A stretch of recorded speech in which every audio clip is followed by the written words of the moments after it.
about the attendance. I know you're talking about the students, obviously stepping up, and I know you'd asked for 37,000, and the crowd wasn't great the last game. The season ticket sales numbers are down again a little this year. What are your thoughts on the interest in the crowd and or ranked team, and maybe the ticket sales aren't where some thought they would be at this point?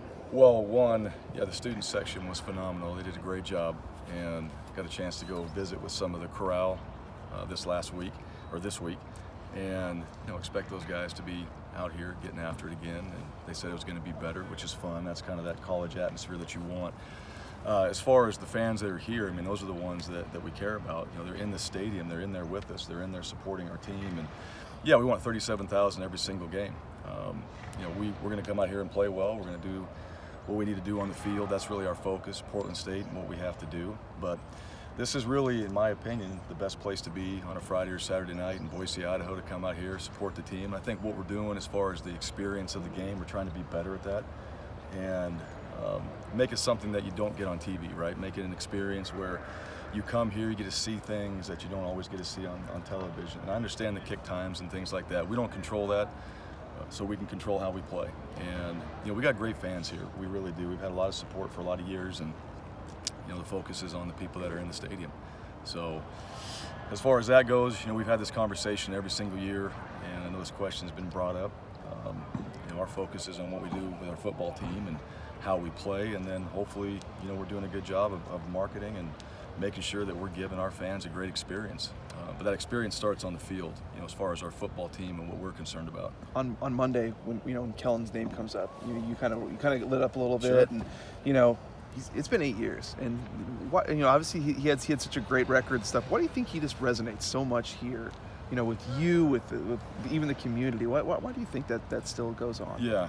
Well, I think because of who Kellen is. I think obviously a very good player, very successful. You're the winningest quarterback in college football, right? I think everybody can appreciate that and the work it takes to do something like that as an athlete, but more so just how he connects.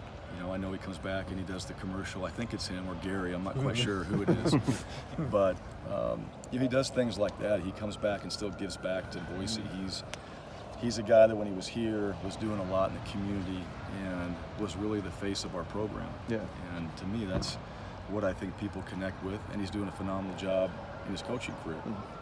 He had a great start, and excited for him, but just overall, the type of person he is, obviously the player, that time, that team that he was a part of, that was a lot of success, a lot of really good history that way, but he continues. I think that's one of the things too. You like to see guys, they have great success in college or as an athlete, right? What are they doing after that?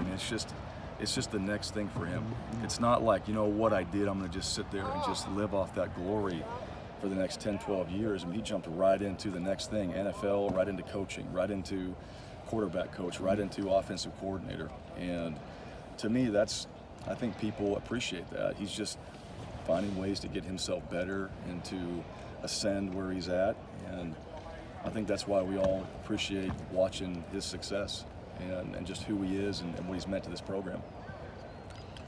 Were you around when Davis Cutter was born, and what are your first memories of him, and what do you think of him now? Well, I was around, and I think really his name, my son's name is Davis too, so we had the D's, we had Devin, we had Dane, and then we went with Davis when we had the boy, and Kess talked about Davis Cutter, that name. So just the Cutter family, everybody involved in that, we obviously connected with him. And he's a really good player. It's good to see him right now. He went there as a quarterback, but he's tall, he's athletic, he moved positions. I always appreciate that. If you're not going to be a certain position that you came into play, but you're still going to give it up for the team and go out there and play at a high level, those are things that I appreciate. We don't have that enough in sports or things that we do. Everybody kind of gets upset about it and doesn't want to give back, if they're not getting what they want. And he's not like that. Now, I think that's part of his nature too, just his dad and that family and the type of competitors they are. So excited to see him out here. We got to compete against him, but a little bit of just watching these guys grow up, and you've been around them when they're little guys or know about them, and they're out there playing and they get to live their dream. I'm sure college football is what you wanted to do, and he's doing it right now. So proud of him for that. And we got to go out there and take care of business with him, but I'm still excited to see when he gets out there. Were you a player here, or had you just come back from Oregon, or where? You remember where? I think when I was playing here with Dirk. Yeah, I think when Dirk was here. or I think it was around that time. Okay. Yeah, somewhere around that time. You know, in the past, you'll show highlights of old players to kind of motivate new players and stuff like that. And you talk about the red zone. You look at guys like Ajay and McNichols. I mean, it seemed like those guys would come away from every game with multiple touchdowns. How much did they have a mentality when they got down there? And is it something that maybe these guys can kind of learn from as well? Sure. Yeah, well, they had a great mentality. Austin Pettis, Jay Ajay, I mean, guys like that, they were fierce competitors in the red zone. And a guy like Kellen, if we're throwing the ball, you're throwing to a guy like Titus, or it was really Pettis. And I think at the time he was leading the country in touchdown receptions or something like that. But he was like that in practice, though. He was like that in one-on-ones. I mean, that's just his nature. And he did that every single day. So we got out here in the game, it was a no-brainer to throw him the ball, and he's going to go up and compete and make plays. Jay had that. Jay had just that smell blood instinct. When he got down in the red zone, he was going to find a way and put the ball in the zone, find a corner, run somebody over. To me, that's what it's all about. You do all this work, you get down in the red zone, you want to punch it in. That's a mindset, that's a mentality. There's certain plays, yes, we can do, but at the same time, all 11 guys have to have that. And so we've talked about it, and you can show that all you want. You got to have it. It's got to be inside. It's got to be part of who you are. And we're still working to develop that. I think we got guys that want it, but it's more than just want it. I mean, you got to really smell blood. You got to really want to get in that end zone. You got to have that desire to score and really have that mindset before you ever go out on a drive, like we're going to put this thing in the end zone. That's what good teams do, and we're still working on that right now. You've had a decent number of true freshmen, running backs, wide receivers contribute around here, but I don't know if you've had any that have come in and had the impact in the first couple games George has had. What's enabled him to do it as quickly as he's done it? Well, I think he came in ready to play. I really do.